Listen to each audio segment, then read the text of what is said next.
Meng 1/35 Kübelwagen. I think I've found the perfect kit for a beginner.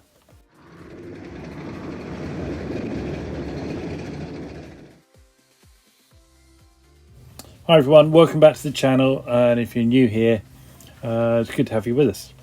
Now, this is part 2 of this build, and if you're looking for something to begin your model making adventure with, and you don't want to go down the Airfix Spitfire route because it's a bit too wingy, then this could be the model for you. It's really good, really good. Here you can see me just taking the first pieces out of the sprue, and I can't get over how well this kit goes together. So it's moulded in this really light grey, which makes it really easy to see everything rather than the usual darker grey or greens that we normally have in kits. And all the bits are just held on by the smallest point onto the sprue, which means that there's very little cleaning up to do. I started off sanding bits and then realised that I really didn't need to. All the details are amazingly crisp, and there's hardly any sink marks at all, and if there are, they're on places that aren't seen when the model's built. So this is me just building the rear suspension and the engine. There's no complete engine on this kit, it's just what would be visible from the bottom. There are sanding, but as I say, it really didn't take much at all, and all the parts fit positively into holes that are cut with semicircular holes, so there's no problem with alignment and that sort of thing. I'll tell you, I can't get over how good this kit is and how easy it is, and yet what a lovely kit, what a lovely model it comes out as at the end. Keep watching, I'll show you what I mean at the end.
So on the front wheel arches, you need to drill out some holes to hold the jerry cans. But to be honest with you, if you don't want to put the jerry cans on, you don't have to drill the holes.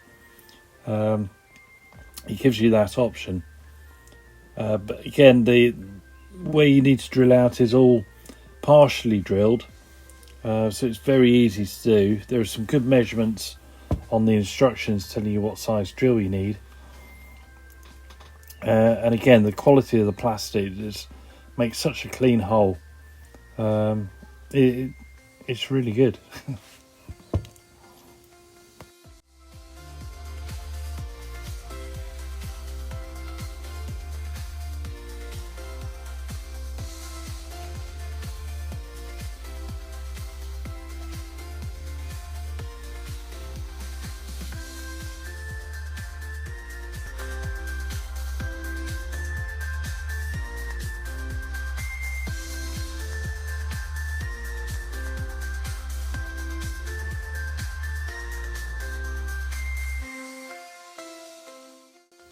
Now we move on to the side panels, and normally on a kit like this there are gaps and places that possibly need filler, but the way it hooks in on the moulding at the front and again at the back, just where I'm gluing there, it just holds everything tight, and so the joins are absolutely perfect all the way through.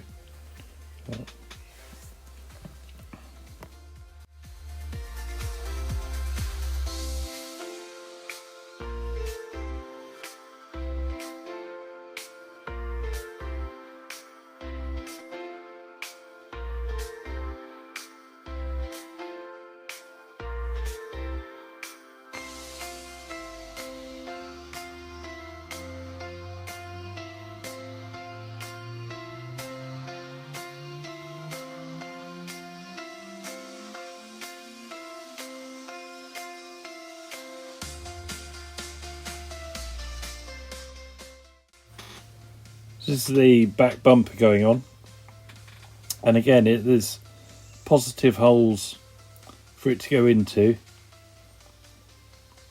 and it just goes. There's no gap. I can't get over there's no gaps. The engineering that's gone into this is brilliant.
So here's the best example of how good this engineering is on this kit. This is for the wing mirror. So there's a central hole that the wing mirror goes into, but then round the outside there's like an oval that's half cut. Look how clean that is. Look how it's just no gaps. It's amazing. So there's the kit, fully built, not fully built, broken down into sub-assemblies, and then there's the same kit primed with VMS black primer, and here's a close-up of the actual car itself, and as I say, the detail's brilliant. Everything is solid. There's nothing, but normally at this stage I've got wing mirrors hanging off and bits moving, but there's just nothing. I hope you're as impressed as I am, because as I say, I'm absolutely blown away with this kit, and it is perfect for the beginner. It really is. Well, that's it for this week, guys. I hope you've enjoyed it as much as I have, really. Next time we'll move on to the painting, and I'll try and do painting and weathering all in one video. Let me know what you think. Let me know if you're as impressed as I am. And I'll see you next time. Thanks for watching. Bye.